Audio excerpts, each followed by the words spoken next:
స్వామీజీ, ఇందాక మీరు అన్నారు బ్రాహ్మీ ముహూర్తంలో ఎవరు పాటించట్లేరు పాటించాల్సినవి అని చెప్పి. నిజంగా మన సనాతన ధర్మమే చాలా గొప్పది. అందులో బ్రాహ్మీ ముహూర్తం గురించి చాలా గొప్పగా చెప్పారు మీలాంటి పెద్దవాళ్ళు కూడా. ఎందుకు అంత గొప్పతనం బ్రాహ్మీ ముహూర్తానికి? ఫస్ట్ లేచినాక మలమూత్ర విసర్జన చేసేయాలి. 3:30, 4 o'clock. ఓకే. 15-20 minutes ఆ పని. వెళ్ళాక శుభ్రంగా స్నానం చేయాలి. బాహ్యంగా మనం ఎంత శుద్ధం చేసుకున్నా 1 గ్రాము ఇక్కడ, 1 గ్రాము ఇక్కడ, 1 గ్రాము ఇక్కడ, 10 గ్రాములు మైనస్ ఉంటుంది. ఓకే. బట్ బాహ్య శుద్ధి నేను స్నానం చేసినప్పుడు అంతర్శుద్ధి కూడా ఆటోమేటిక్ గా కలుగుతుంది. Okay. Now I am cure, I am pure అన్న భావన ఇక్కడ వచ్చినప్పుడు ఆ భావన ఇన్నర్ కు కూడా తగులుతుంది. అవును. ఆ బ్రహ్మముహూర్త టైంలో మీకు సౌండ్స్ ఎక్కడ ఉండవు, ప్రశాంతంగా ఉంటుంది. ఇంకా పక్షులు లేచి కిలకిలా రావాలు కూడా చేయవు. ప్రకృతి అంతా ప్రశాంతమైన తపస్థితిలో ఉన్న స్థితిలో ఉంటుంది. ఆ వైబ్రేషన్స్ హిమాలయాలలో జపాలు తపాలు చేసుకుంటున్న వాళ్ళ వైబ్రేషన్స్ అంతా గాలిలో కలిసి ఉంటాయి. ఓకే. దాంతో మనం కూడా కూర్చొని ప్యూరిఫై అయ్యి ఏదో ఒక సాధన గురువు చెప్పింది, ఇదంతా ఏది లేదు. పత్రి చెప్పినట్లు శ్వాస మీద ధ్యాస, సంథింగ్ ఏది ఆలోచన లేకుండా కూర్చుంటే ఒక మనిషి ఒక దినంలో ఇప్పుడున్న పరిస్థితుల్లో ఇది అది ఇది అది అంటూ 60,000 ఆలోచనలు చేస్తాడు. సముద్రంలో అలలన్నా ఏ పొద్దున్నా అలసిపోయి గమ్మునైతాయేమో కానీ ఈ మనోతరంగాలు అలవడం లేదు. One after one. ఈవెన్ మీరు నిద్రపోయినా నిద్రలో 5 గంటల సేపు మనసే పనిచేసి కలలు చూపిస్తుంది. ఆ 1 గంట సౌండ్ స్లీప్. అది మన నిజమైన తత్వం. అక్కడ మనం ఆత్మతత్వంలో ఉన్నాం. బట్ ఆత్మతత్వంలో ఉన్నా మన సంగతి మనకు అప్పుడు తెలీదు. లేచిన తర్వాత I had a sound sleep అంటాను. సో ఈ సాధన ఉపాసనలు మన పెద్దవాళ్ళు నువ్వు మేలుకొని సుషుప్తి స్థితిలోకి పో అనేదానికి ఈ సాధనలు వ్యవహారాలు. ఓకే. అయితే ఇప్పుడు సాధనలు ఇవన్నీ చేయలేని వాళ్ళు, నార్మల్ వాళ్ళు ఇప్పుడు బ్రాహ్మీ ముహూర్తంలో ఇలాంటి పనులు చేయాలి, అలాంటి పనులు చేయాలి, అసలు కరెక్ట్ బ్రాహ్మీ ముహూర్తం అంటే ఏ సమయం నుంచి ఏ సమయం వరకు? అదే చెప్పాను కదా, 3 to 3:45 దేవతల టైం. ఓకే. 3:45 to 4:45 ఋషుల టైం. 4:45 to 5:45 మానవుల టైం. ఓకే. ఆఫ్టర్ దట్ రాక్షసుల టైం అన్నట్టు. ఇప్పుడు ప్రతి ఒక్కరూ రాక్షసుల టైంలోనే అన్ని స్నానాలు. సూర్యోదయం అప్పుడు ఆ అరుణ కిరణాలు అని వస్తాయి కదా, దాంట్లో ఎన్నో రకాల మనకు ఆరోగ్యాన్ని ఉత్తేజాన్ని కలిగించే వేవ్స్ ఉంటాయి. అల్ట్రావైలెట్, ఇన్ఫ్రారెడ్, ఎలక్ట్రోమాగ్నెటిక్, దానికి ఏమో ఇప్పుడు ఈ పేర్లన్నీ పెట్టారు. అప్పుడు సూర్యుని 7 వర్ణాలకు కలుపుకొని దాంట్లో తెలుపులో 7 వర్ణాలు ఉన్నాయని మన వాళ్ళు గుర్తించి చేస్తాను ఆ సాధన, వర్ణ సాధన. ఇప్పుడు అదే కలర్ థెరపీ అని మళ్ళీ బయటకు వచ్చింది. రంగు బాటళ్ళలో నీళ్లు పెట్టి సూర్యుడి దగ్గర పెట్టి బయట ఎండలో 7 రోజులు అట్లా పెట్టిన నీళ్లు తాగితే ఆ కలర్కు సంబంధించిన జబ్బు ఉన్న వాళ్ళకు క్యూర్ అవుతారు. ఒక్క సూర్యుడు ఆరోగ్య ప్రదాత అని మన వాళ్ళు చెప్పారు. దాంట్లో నుంచే ఇన్ని వస్తుంది. ఇప్పుడు మన భూమి మీద పెరుగుతున్న మూలికలు అన్నీ పెరుగుతున్నాయంటే సూర్యుడు ఆధారం. నైట్ పూట తన సూర్యకిరణాలనే చంద్రుని మీదకి పంపించి అక్కడి నుంచి రిఫ్లెక్ట్ అయ్యి అదే ఔషధులకు శక్తిని ఇస్తున్నాడు సర్కిట్. ఓకే. సో అందుకే మన పూర్వీకులు గుర్తించి ఆరోగ్యం భాస్కరాది చేత అన్నారు. ఆరోగ్యం సూర్యుని చేతిలో ఉంది. ఓకే. స్వామిజీ, ప్రాణాయామం ఇది చేసే వాళ్ళు ఎక్కువ కాలం జీవించే అవకాశం ఉంటుందంటారు కదా? 100%. పూర్వీకులు చెప్పిన లెక్క 21,600 రెస్పిరేషన్స్, 21,600 హంస జపం సాధారణంగా ఎవడో చేసేస్తాను ఇన్వాలంటరీ. అప్పుడు ఆ ఊపిరితిత్తులు ఇంతే పని చేస్తుంది. ఇటు తీసుకుంటున్నాం, ఇట్లా వదిలేస్తున్నాం. పరమాత్ముడు మనకు ఊపిరితిత్తులు ఇంత పని చేసేకి ఇచ్చాడు. దాంట్లో 10th కాదు కదా, 1% కూడా మనం చేయడం లేదు. తీసుకుంటున్నాం, వదులుతున్నాం. తీసుకున్న గాలిని యూటిలైజ్ చేసుకోవడం లేదు, ఉపయోగించుకోవడం. ఆ దానికి ప్రత్యేకంగా ఈ పూరక కుంభక రేచకాలు అనే ప్రాణాయామ వ్యవస్థ పెద్దవాళ్ళు పెట్టారు. ఓకే. సంపూర్ణంగా ఊపిరితిత్తులు నిండేంతగా దీర్ఘంగా శ్వాస తీసుకొని ముక్కులు మూసేస్తాం. ఓకే. ఆ తర్వాత బలవంతంగా ఆ గాలిని మింగుతున్న ఫీలింగ్ చేసి కడుపులో కూడా గాలి పోతోంది అని చెప్పి మళ్ళీ ఒకసారి ముక్కులు ఓపెన్ చేసి ఇంకొంచెం తీసుకుంటాం. అంత గాలి తీసుకొని మన కెపాసిటీని బట్టి 30 సెకండ్స్ 40 సెకండ్స్తో ఆరంభించి నెలలు సంవత్సరాలు గడిచేసరికి 2 మినిట్స్ 2.5 మినిట్స్ వరకు ఆ కుంభకంలో ఉంచినప్పుడు తీసుకున్న గాలి మొత్తం యూటిలైజ్ అయి కణాలు ఇడిచిన కార్బన్ డైఆక్సైడ్ అంతా వచ్చి బయటకు వచ్చేస్తుంది. అది రేచకం. ఈ విధంగా చేయడంలో మనకు శాస్త్రజ్ఞులు మన ఆ పూర్వీక శాస్త్రజ్ఞులు చెప్పింది ఇడా పింగళ అనేది సూర్య చంద్ర నాడులు. ఒక ముక్కు ద్వారా చల్లని గాలి బాడీలోకి వస్తుంది, ఒక ముక్కు ద్వారా వేడి. శరీరంలో శీతోష్ణాలు సమస్థితిలో ఉండి ఆ రెండింటిని నియంత్రించగలిగినప్పుడు వాయువు ఈ 2 ముక్కులలో కాకుండా మనకున్న 72,000 నాడులలో 11 నాడులు ముఖ్యం. కండ్లకు పోయేది, చెవులకు పోయేది, ముక్కులకు పోయేది. ఇవన్నీ కాకుండా ఈ 11 మళ్ళీ సుషుమ్న అనేది మూలాధార చక్రం నుంచి సహస్రారం వరకు కనెక్టివిటీ కలిగిన ఒకే ఒక్క నరం. మిగతాది కొన్ని చోట్ల వచ్చి కట్ అయిపోతాయి, మిన్ని చోట్ల వచ్చి కట్ అయిపోతాయి. ఇది అఖండంగా మూలాధారం నుంచి అక్కడ దాకా వస్తుంది. దాని లోపలికి గాలి ప్రవేశం చేసినప్పుడు అక్కడ జరిగే సంచలనం మనిషికి దీర్ఘాయుష్యం. అసలు ఈ ప్రాణాయామం చేస్తేనే దీర్ఘాయుష్యం. కారణం మామూలు మనిషి ఒక నిమిషంలో 15 రెస్పిరేషన్లు తీసుకుంటే నేను నిమిషం సేపు గాలిని బంధించగలిగినాను అంటే నాకు 15 రెస్పిరేషన్లు సేవ్డ్ కదా. It is in my bank account. ఒక్క ప్రాణాయామంలో నేను 15 ఊపిర్లు మిగిలిపెట్టుకుంటే 1 గంట సేపు చేస్తే అంటే 60 నిమిషాలు ఇంటూ 15 900 వాయువులు. ఒక 10-11 దినాలు చేస్తే 9,000 21,000 వచ్చేదానికి ఒక 10 రోజులు 1 నిమిషం చేస్తే 10 దినాల తర్వాత నాకు 1 దినం ఆయుష్ పెరిగింది. It is in my hands. So అదే నేను 2 నిమిషాలు చేస్తే 5 రోజుల్లోనే నాకు 1 రోజు ఆయువు పెరిగింది. అది కారణం. ప్రాణాయామంలో అది రహస్యం. ఇంకా ఈ ప్రాణాయాన్ని ఇంకా బాగా డెవలప్ చేసుకొని ఇడా పింగళలో కాకుండా సుషుమ్నలోకి ప్రవేశం చేస్తూ ఎక్కిస్తూ ఆడిస్తూ ఉన్నప్పుడు ఏదో ఒక దినం మన అదృష్టము, ఆ గురు కటాక్షము, దైవానుగ్రహము ఉండి ఆ గాలి కుండలిని ప్రేరేపిస్తుంది. ఒక్కసారి కుండలిని ప్రేరణ చేసినాక ఈ ఆత్మతత్వం ఏం, సృష్టి రహస్యం ఏం, పరమాత్మ ఏం, నేను ఏం అన్న సంగతి వాడికే తెలిసిపోతుంది. ఇంకా అది బయటికి చెప్పుకునేందుకు కానీ ఆనంద స్థితిలోకి వాడు ఉంటాడు ఆ సాధకుడు. ఇది మామూలు వాళ్ళకి సాధ్యపడుతుందా స్వామీజీ? ఎవరికైనా పశుపక్షాదులకు కూడా దేవుడు ఆ కుండలిని శక్తి ఇచ్చాడు.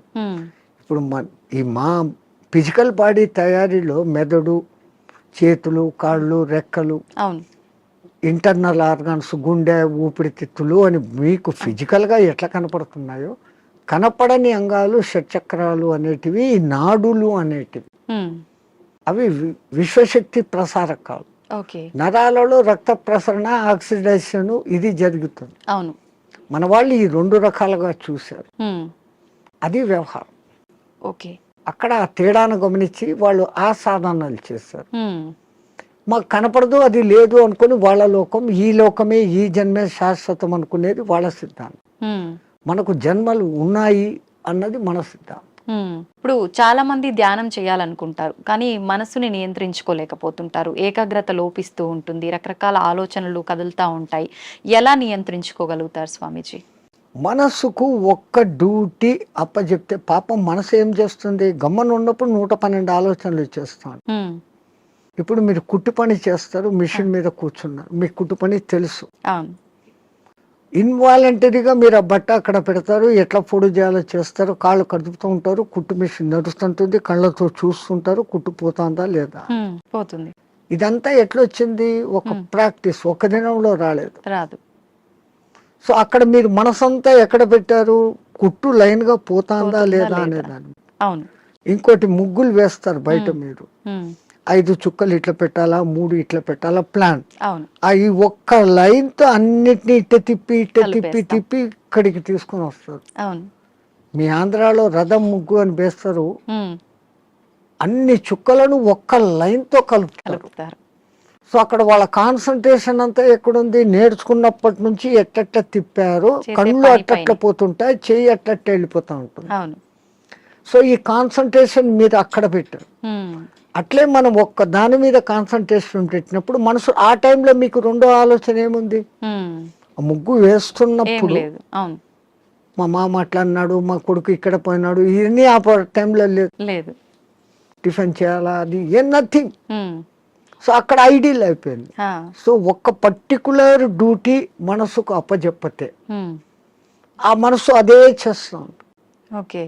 అందుకే మన పూర్వీకులు ఒక తమాషా ఎగ్జాంపుల్ చెప్తారు. ఉమ్, ఎవరో ఒక ఆయన తపస్సు చేశాడు, దేవుడు ప్రత్యక్షమైతే నా అన్ని పనులు చూసుకునేదానికి ఒక సెక్రటరీని నాకు అపాయింట్ చేయి. వాడు దేవుడే ప్రత్యక్షమైతే వాడు ఇట్లాంటి వరం అడిగాడు, ఉమ్, అది కూడా నేను చెప్పంగానే చేసేయాలా అన్నాడు.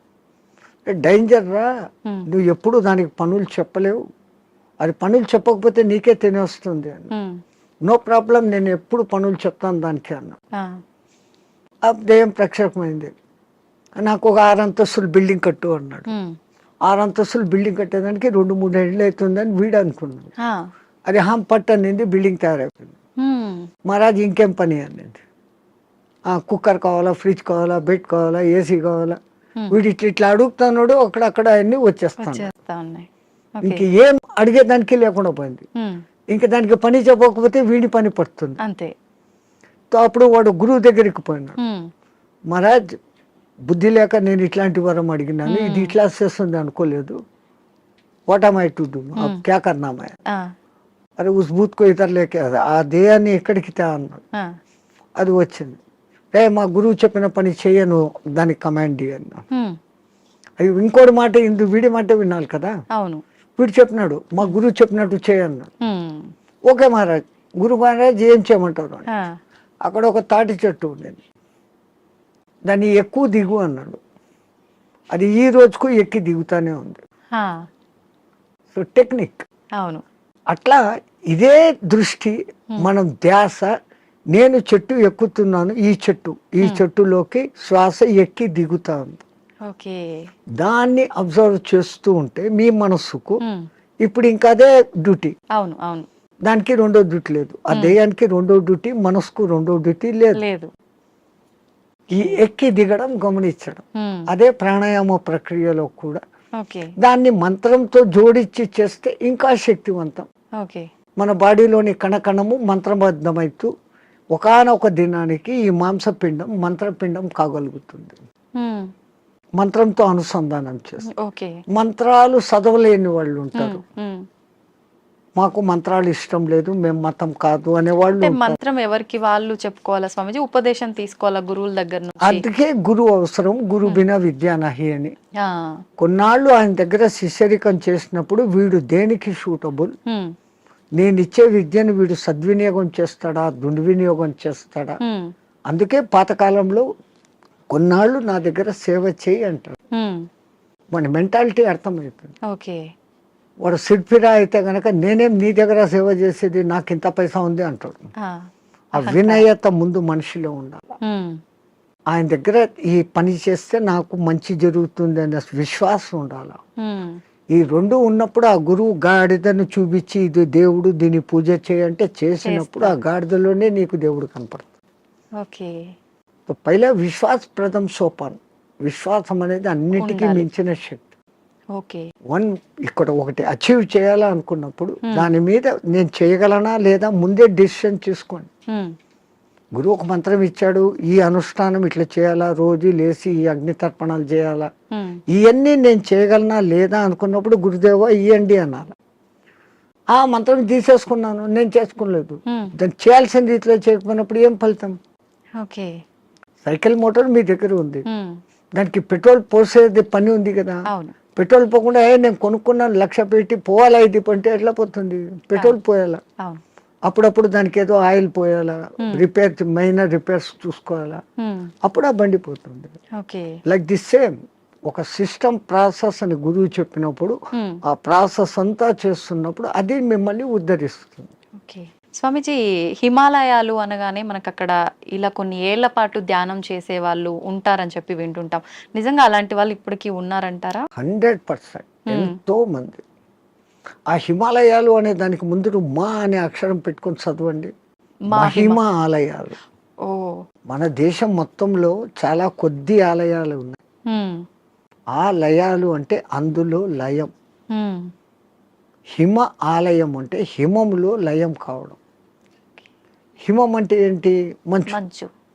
నీటికున్న 3-4 లక్షణాలలో హ్మ్, ద్రవస్థితి, ఘనస్థితి, అవును. ఆవిరి స్థితి, హ్మ్, దాని తర్వాత ప్లాస్మా స్థితి. హ్మ్, ఇది ఏది కానిది మంచు స్థితి. ఓకే. అది అట్లా నీళ్లు కాదు, హ్మ్, ఇట్లా ఘనాకార ఐస్ కాదు. మంచును బాగా ప్రెస్ చేస్తే అప్పుడు మీకు ఐస్ అవుతుంది. అవును. ఇది మధ్యస్థ స్థితి. మధ్యస్థ స్థితి.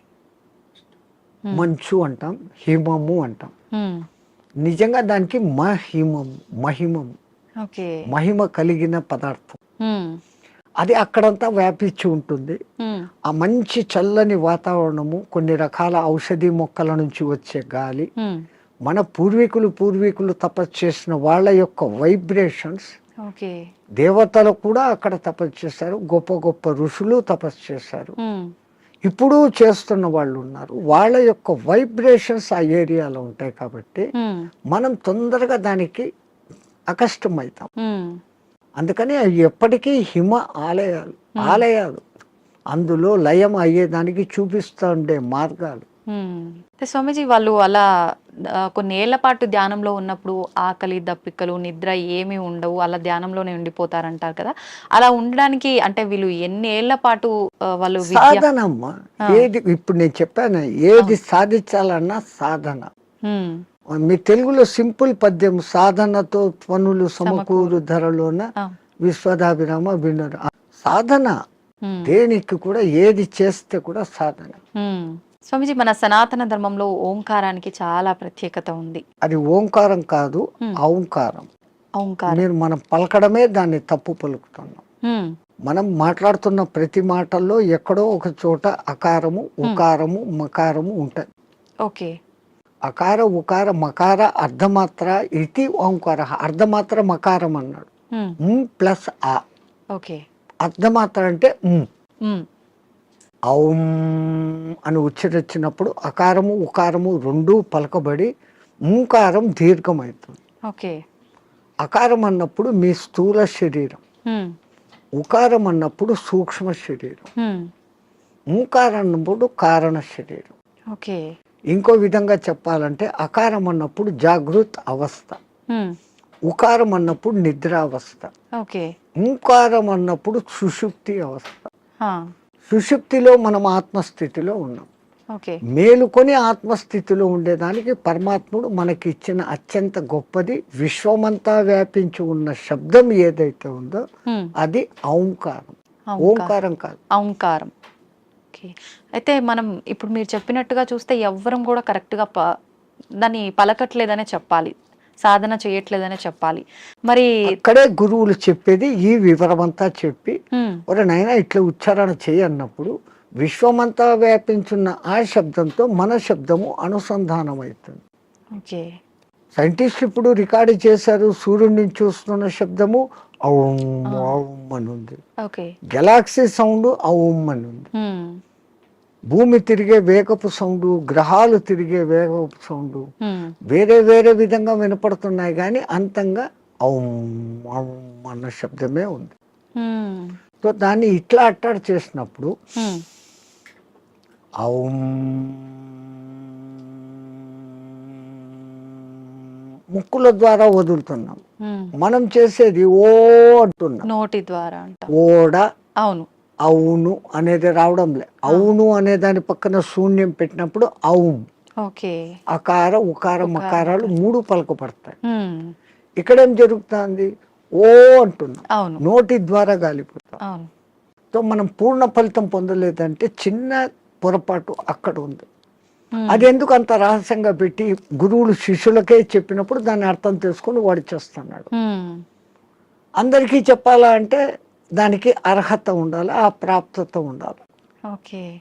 కానీ ఇప్పుడు అది కూడా మేము బహిరంగంగా అందరికీ చెప్తున్నారు. నాయనా మీరు చేసుకునే వాళ్ళు పూజలు చేసుకునేటప్పుడు ఇట్లా చేసుకోండి, సామూహికంగా అర్చేయండి. అది అలవాటు అయిపోయింది, రాదు. అవును, అందరూ ఔం అని ఎక్కడా పలకరు. మనం ఒక్కళ్ళం అక్కడ అందరూ ఓం నమ శివాయ అంటే మనం ఒక్కళ్ళం ఇక్కడ ఔం నమ శివాయ అన్నామంటే డిఫరెన్స్ అయిపోతుంది. మనమే తప్పు చేస్తున్నామేమో అనేటట్టుగా స్వరం మారిపోతుంది. వాళ్ళందరూ మన దిక్కు చూస్తుంటారు.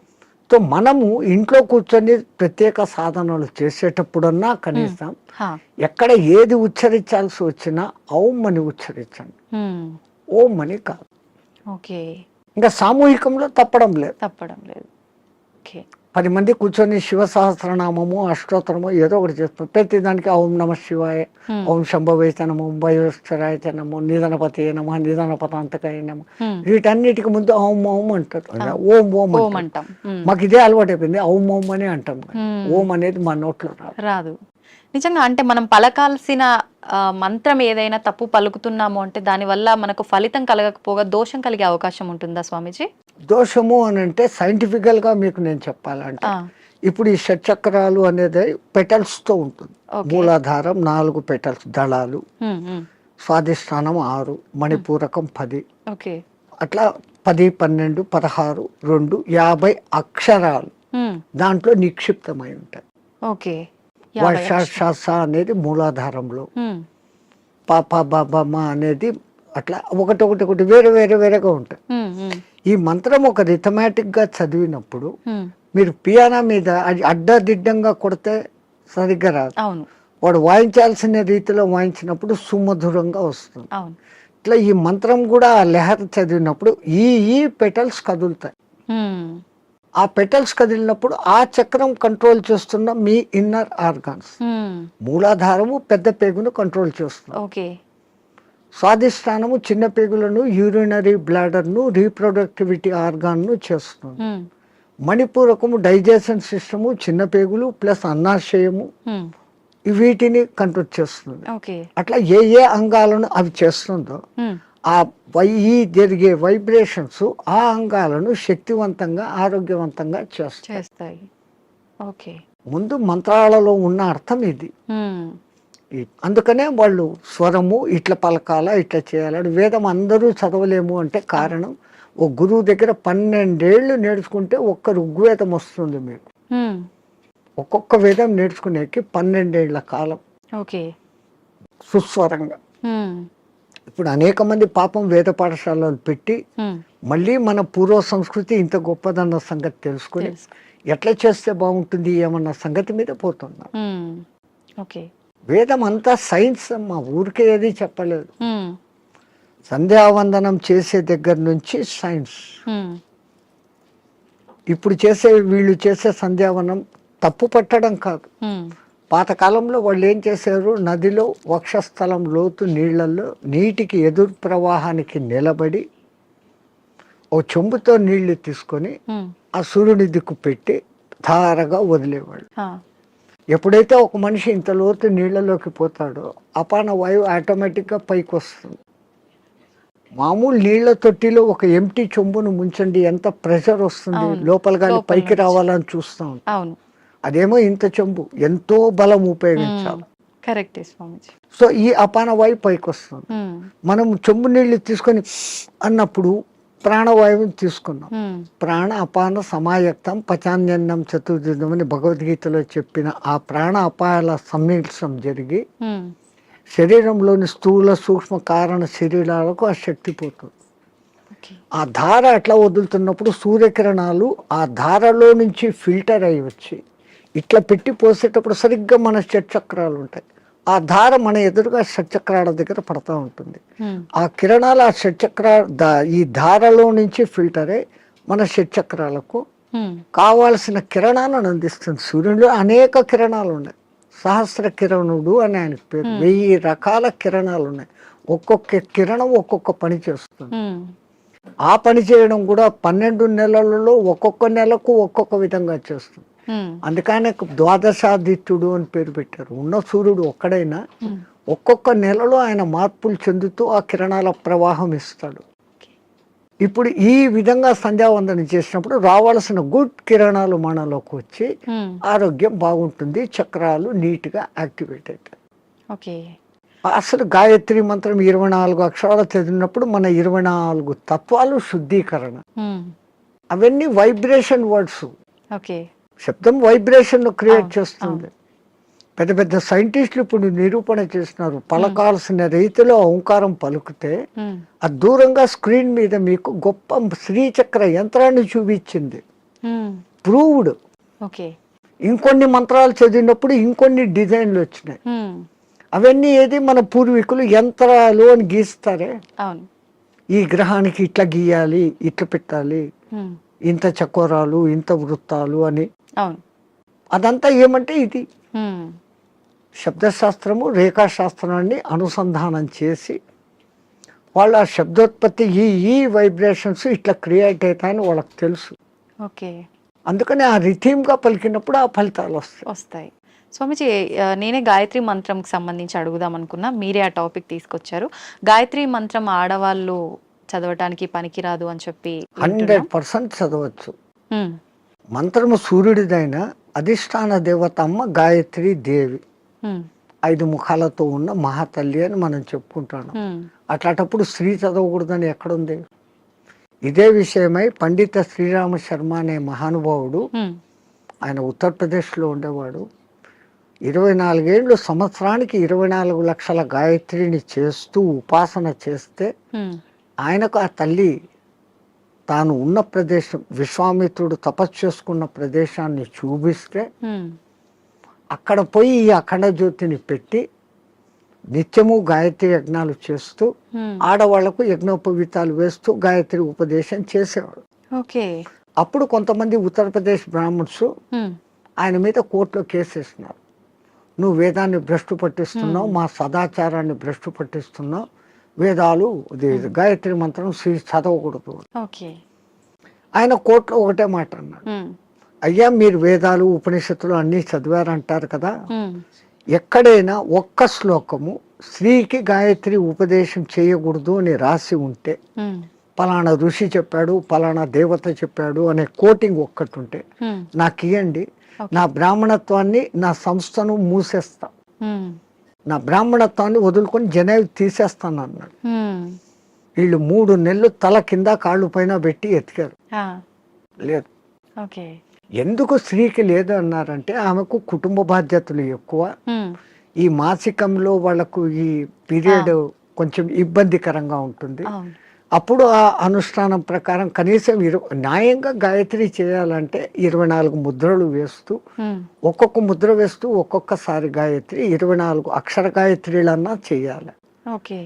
మళ్ళీ దాంట్లో 3 రకాలు ఉన్నాయి. ఒక్క గాయత్రి త్రిపద 8 అక్షరాలతో ఉండాలి. అది అనుష్ఠుప్ ఛందస్సు అని ఇంకోటి ఉంది, 32 అక్షరాలు, అది 4 పాదాలు ఉంటుంది, అది కూడా 8వ అక్షరాలుగానే వస్తుంది. అదంతా ఒక రహస్యం. మళ్ళా నవార్ణవ గాయత్రి అని ఒకటి ఉంది, అది చేయాలంటే అమ్మవారి నవార్ణవం అనే పూజలు ఎట్లా చేస్తామో దాంట్లో 9 ఔంకారాలు వస్తాయి. అవి ఎట్ట పట్టాలా, ఏది చేయకూడదు, అది బహిర్గతం చేయని విద్య. గాయత్రి అంటేనే రహస్యం అంటారు. కానీ ఆ మహానుభావుడు అది అందరికీ అర్హత కలిగించాడు. కుల మత భేదం లేదు, ఎందుకంటే అది మంత్రం సూర్య మంత్రం. ఆ పండిత శ్రీరామ శర్మకు కుడి భుజంగా ఉన్నవారే రామకృష్ణ మహానుభావుడు, ఆయన కూడా ఇదే చేశాడు. ఆ గాయత్రి దీని మూలంగా ఆ మహానుభావుడు అంత శక్తిమంతుడే. పండిత శ్రీరామ శర్మకు తగిన శిష్యుడు అని పేరు తెచ్చుకున్నాడు. ఆ మహానుభావుడే చేరదీసి బాగా దగ్గరుండి చేసిన వాడే మీకు ఇప్పుడు బాగా ప్రసిద్ధుడైన మారెళ్ళ రవిశాస్త్రి. ఆ పరంపర అట్లా వస్తుంది.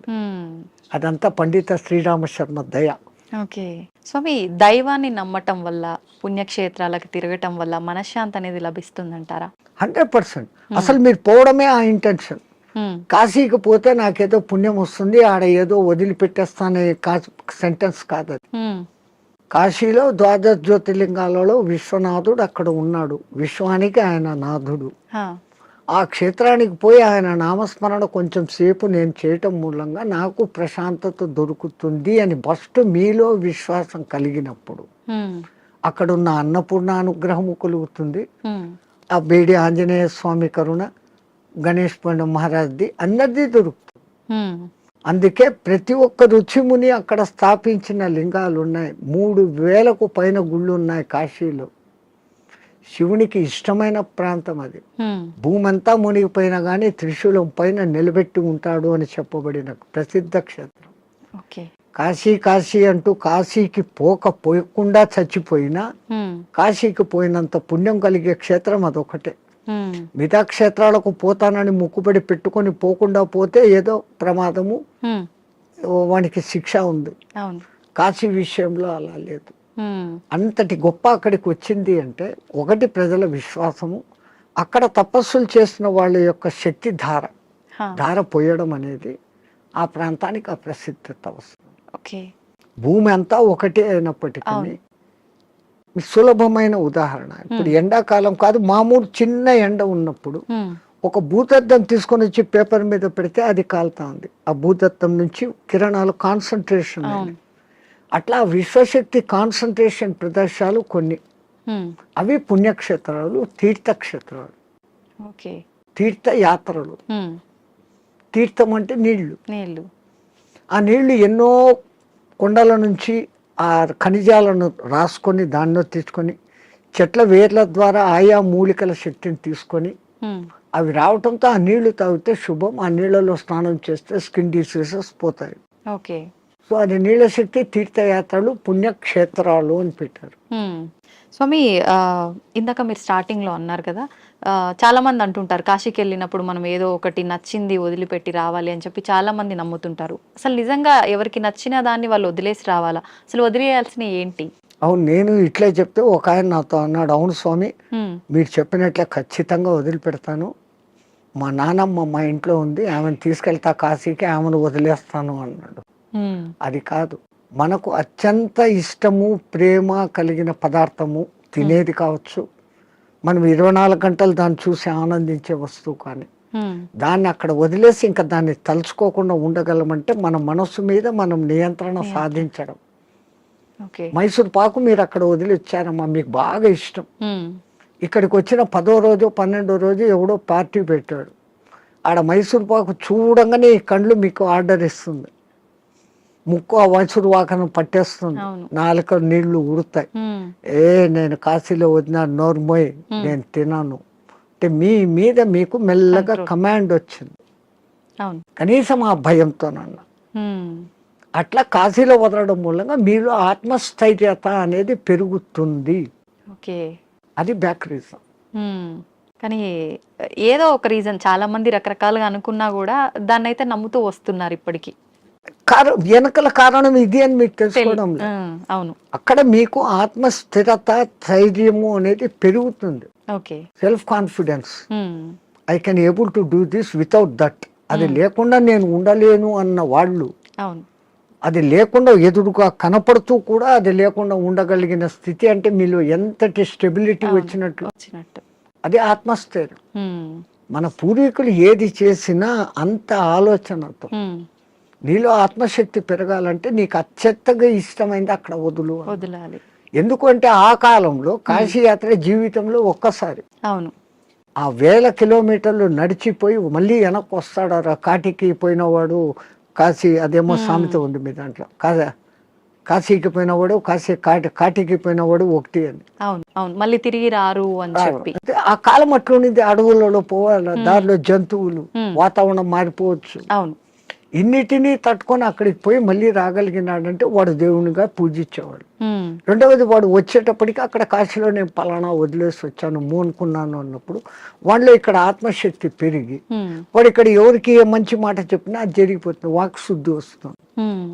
So when you develop your confidence you can able to do anything. So to develop your confidence అక్కడ పోయినాక ఒకటి వదిలిన వాళ్ళు బెనిఫిట్ పొందుతారు. స్వామి, చాలా మంది అంటుంటారు, అంటే ఇప్పుడు ఇందాక మీరు చెప్పినట్టుగా వెళ్ళిన వాళ్ళు తిరిగి రారేమో అన్న ఒక ఉద్దేశంతోటో మరేంటో తెలియదు, కానీ చాలా మంది నమ్మకం ఏంటంటే పిల్లలు ఉండి వాళ్ళ పెళ్ళిళ్ళు అన్నీ అయిపోయిన వాళ్ళు మాత్రమే కాశీకి వెళ్ళాలి, దర్శించుకోవాలి, అవన్నీ అవ్వని వాళ్ళు కాశీలోకి పోయి సస్తే మోక్షం అనుకుంటే కాదు.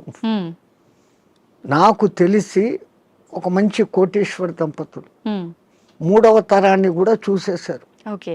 ఆ మూడవ తరం కూడా 18 yearsకి వచ్చింది మనబళ్ళు. ఇంకా ఇంత అనుభవించిన కాశీలో పోయి చచ్చిపోతాం, వయసు కూడా అయిపోయింది. 80 ఏళ్ళు వచ్చినాయి. ఇద్దరు లవ్ మ్యారేజ్, ఇద్దరికి 80 ఏళ్ళు భార్యాభర్తకి. బట్ డబ్బు ఉంది, అక్కడ మంచి బిల్డింగ్ కొనుక్కున్నారు. 4 సర్వెంట్లను ఎత్తుకొని పోయినారు, వంట వండేకి, పనులు చేసుకునేకి. రోజు పోయి స్వామి దర్శన్ వస్తూ ఉన్నారు. ఎప్పుడో ఒకసారి బంధువులు ఫోన్, బిడ్డలు వాళ్ళది. అంత ఆధ్యాత్మిక. మర్జాయంగే అంటున్నారు. 7 ఏళ్ళైంది, 8 ఏళ్ళైంది, 10 ఏళ్ళైంది. ఇక్కడ ఈ 18 ఏళ్ళ బిడ్డలు 28 ఏళ్ళ వయసుకు వచ్చినారు మనమళ్ళు.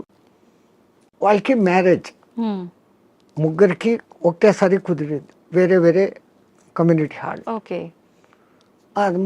తాత పెళ్ళి మాది అంటే, అరే ఇక్కడ కాశీలో ఉండి 15 ఏళ్ళు అయిపోయింది, 95కి వచ్చినాం. అక్కడ గంగ నీళ్లు తాగి రోజు శివప్రసాదాలు తిని ఇంకా పుష్టి తయారైనారు. They can able to see, they can able to hear everything. బాగుంది. అరే ఇంకా ఉంటాం కదా, ఒకసారి పెళ్లి చూసుకొని వస్తామని ఫ్లైట్ లో వచ్చినారు. పెళ్లి చూసుకున్నారు, రాత్రి పడుకున్నారు. పడుకున్న వాళ్ళు పడుకున్నట్లే జయ శ్రీరామ్ అయిపోయినారు ఇద్దరు. వాళ్ళకు కాశీలో మరణం లేదు, ప్రాప్తం లేదు. అందరికీ మరణము సాధ్యమా? అలా అని మరి కాశీలో ప్రాప్తం లేదని అక్కడే ఉంటే ఎప్పటికీ మరణం ఉండదనేది కూడా. ఆ మాటకు వస్తే తల్లి, ఇప్పుడు గంగలో మునిగితే నాకు పుణ్యం వచ్చేస్తుంది అనుకుంటే, గంగలోనే ఉండే చేపలు, కప్పలు, ముసళ్ళు అవి అక్కడే పుట్టాయి, అక్కడే పెరిగాయి. ఒక్కసారి గంగా స్నానం చేస్తే, సరే మీరు కాశీలో పొద్దున్న నుంచి సాయంత్రం వరకు 10 సార్లు గంగా స్నానం చేశాను అంటారు, కానీ మీరు చేసింది ఒకటే స్నానం. మీరు స్నానం చేయగానే ఆ నీళ్లు ఫ్లో పోయినాయి కదా. అవును. ఆ తల్లి నిరంతర ప్రవాహం, ఎప్పుడూ కొత్త నీళ్ళు అక్కడ ఉన్నాయి. స్నానం చేస్తే నాకు పవిత్రత వచ్చేసింది గంగలో చేస్తేనే కాదు. గంగలో స్నానం చేసే ముందు ఇంతకు ముందు నా గత జన్మ బుద్ధులు, గత జన్మ కాదు, నా గత జీవితం బుద్ధులు, లక్షణాలు మార్చుకుంటాను. నేను ఇంక మీద అట్లా ఉండను. అక్కడ మిమ్మల్ని మీరు జస్టిఫై చేసుకొని, తల్లి నాకు ఆ బుద్ధి ప్రసాదించు అని మునిగి లేచి, ఆ మాట ప్రకారం మీరు ఇక్కడ ఉన్నారంటే మీకు మోక్షము, ముక్తి. అంతే తప్ప ఆడపోయి 100 మునకలు వేసి ఈడొచ్చి అత్తమామల్ని తిట్టో, అమ్మా నాన్నను తిట్టో, భర్తని హింసించో, భార్యను హింసించో, సంవాట్ మగ ఆడ ఎవడైనా చేసేది. ఈ తప్పులన్నీ ఇక్కడ చేస్తూ, నేను పోయి గంగలో 6 సార్లు మునిగొచ్చాను, నేను సస్తే మోక్షానికి, నువ్వు నువ్వు అక్కడ మార్పు చెందేదానికి మునగాలి. అందుకే పాతకాలంలో అక్కడ మునిగేటప్పుడు పంతుళ్ళు మీ చేత 10 మంత్రాలు చెప్పిస్తారు. దశ హరాయే గంగాయే స్వాహ. మనం శారీరకంగా, మానసికంగా, వాక్కు రూపంలో 10 రకాల తప్పులు చేస్తాం. ఈ 10 తప్పులను క్షమించు, ఈ తప్పులు నేను మళ్ళీ చెయ్యను, అది ఉండాలి. కరెక్టే స్వామిజీ. ఆ దేవుడా నేను చేశాను, నన్ను క్షమించు, మళ్ళా పోయి అదే చేస్తాను, నో యూస్ కదా. Do not repeat. మళ్ళీ చెయ్యను కూడా ఉండగలిగితే అప్పుడు ఆ కాశీలో స్నానం చేసిన పుణ్యం. కాశీనే కాదు, ఏ నీళ్ళలో, నర్మదా, కావేరి, గోదావరి, కృష్ణ, కిట్నే. అవును స్వామి, కాశీలో మరణించిన వారికి చెవు ఇలా పైకి వచ్చినట్టుగా ఉంటుందని చెప్పి అంటుంటారు కదా, సైంటిఫికల్ గా కూడా ప్రూఫ్ అయింది. ఎందుకని అట్లా? అక్కడ ఉన్న ఆ వాతావరణము, ఎంత శవాలను అక్కడ కాలుస్తూ ఉన్నా, ఈ మధ్య కొంచెం అక్కడ మాంసాహార దుకాణాలు పెట్టినా, ఆ ప్రత్యేకమైన కాశీ ఏరియాలో ఒక వాయు వైబ్రేషన్స్ వేరే. ఆ నిరంతర భగవన్నామ ఉచ్చారణ వైబ్రేషన్స్ ఆ గాలిలో కలిసి, అక్కడ చనిపోయిన మనిషికి ఈ కుడి చెవు కింది భాగం దగ్గర ఒక నరువు ఉంటుంది. ఆ నరువు ఉబ్బుతుంది, బాడీ అంతా ఉబ్బుతుంది. ఫస్ట్ ఆ నరువు అక్కడ ఉబ్బుతుంది ప్రత్యేకంగా అక్కడ. మిగతా ప్రాంతాలలో అది జరగదు. పాపం సైంటిస్టులు ఎంతో ప్రయత్నం చేస్తూ ఉన్నారు, ఎందుకు అట్లా జరుగుతుంది అది ఇంకా రుజువు కాలే. బట్ 99% గుర్తించారు. ఏ ఊరు చచ్చినా కొంచెం రెడ్డిష్ కలర్ వస్తుంది, కారణం అక్కడ ఓకే. అయితే చాలా మంది దానికి రీజన్ ఇది అయ్యి ఉంటుంది, శివుడు అక్కడ చనిపోయిన వాళ్ళకి చెవులో ఏదో చెప్తాడు అని అది చెప్పి అంటారు చూసి కదా. మన పూర్వీకులు ఉమ్, అక్కడ వచ్చి రామతారకం చెవులో చెప్తాడు, ఆయన గట్టిగా చెవులు ఆగబట్టి అది అక్కడ ఎర్రగైంది అంటాడు. హా, ఆయనకు అదే పని, ఆ సచ్చినోడికి అందరి దగ్గర పోయి చెవులు పీకి చెప్తానే కూర్చుంటాడా? అంతే కదా, మనకు ఆ విశ్వాస్. అంతే. కాశీలో నేను చనిపోతే శివుడు నన్ను స్పృశిస్తున్నాడు. ఉమ్, నేను ఈ బాడీ వదిలిపెట్టినాక నన్ను ఎవడు స్పృశిస్తా నాకేం తెలుస్తుంది? దీని పేరు అప్పుడు సదానంద అన్నారు, శవం అంటారు. పేరు పోయింది. ఉమ్, పుట్టినప్పుడు తల్లిదండ్రులు పెట్టిన పేరు ఈ బాడీతో పాటు బాడీ లోపల ఉండేది బయటికి పోయినాక దీన్ని బాడీ అంటారే కానీ పేరుతో పిలవరు. అవును.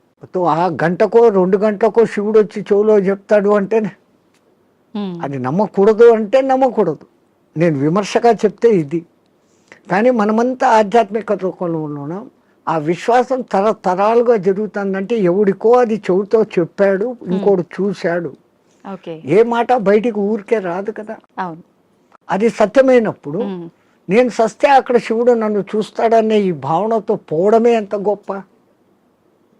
ఆయన వచ్చి పీక్తాడో లేదో తెలియదు, కానీ పీక్తాడు అనేది మన సంపూర్ణ విశ్వాసం. అట్లాగనే కొన్ని క్షేత్రాలలో మరణం ముఖ్యం. ఉమ్, ఈ భూమి అంతా అదే క్షేత్రమే కదా. ఇంట్లో సస్తే కూడా ఉమ్, అదే చావే. కానీ వీడి ఇంట్లో ఎంతసేపు సత్యం ముందర కూడా నేను నా వాళ్ళు అది పోయింది ఇది పోయింది నేను ఇంకా అది చేయలేదు అంటా సస్తాడే తప్ప నేను కాశీలో ఉన్నాను, భగవత్ సంకల్పం భగవద్ దర్శనం అవుతుందన్న భావనలో ఉండడు. అందుకే కనీసం సత్యం ముందరన్నా నామస్మరణ చేయండి. ఉమ్.